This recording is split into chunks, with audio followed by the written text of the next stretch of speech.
Assalamu alaikum everyone. When the heat of the sun increases and when the fields are scorched by the severe drought, when the people's lives are disturbed, Muslims gather in congregation and pray to Allah subhanahu wa ta'ala for rain. Praying for rain will inevitably bring rain. That isn't the point.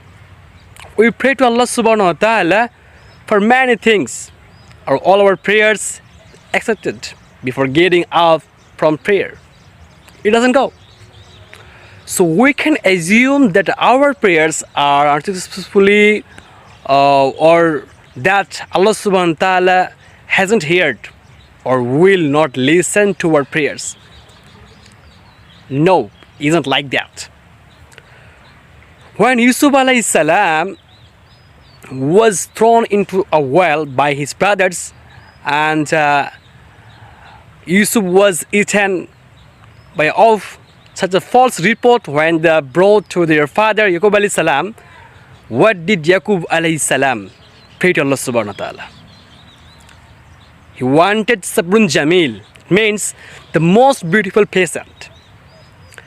Faced with the severe danger like the losing a child, and he asked Allah subhanahu wa ta'ala for patience. But because of the Prophet Yaqub alayhi salam didn't have a strong desire to get Yusuf back here in his mind.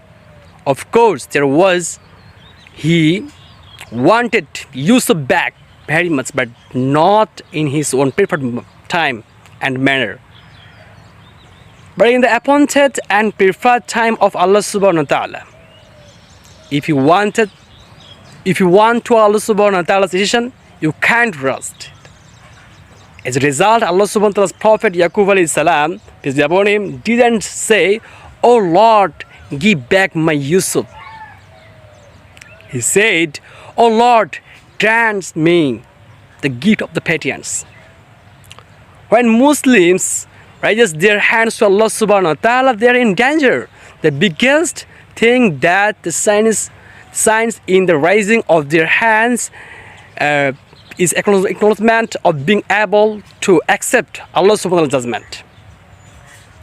When we pray together for rain, we want Allah subhanahu wa ta'ala grace more than we want rain.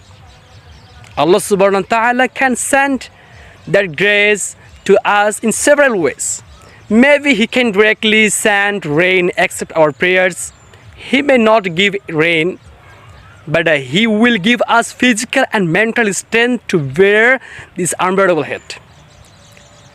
Or He can save us from all of the dangers that we are going to befall us in unbearable heat without giving rain, such as drought, calamities, various diseases, etc. So most importantly, this situation reminds us how helpless and weak we are without Allah subhanahu wa ta'ala's grace. Such a situation strengthens our beliefs that we can't survive in the world without Allah subhanahu wa ta'ala's mercy, the grace and tremendous mercy. So we can strengthen our faith by humbly bowing down to Allah subhanahu wa ta'ala. Subhanallah. A believer's life is a belief of gain, as Allah subhanahu wa ta'ala grace makes him run towards to Allah subhanahu wa ta'ala.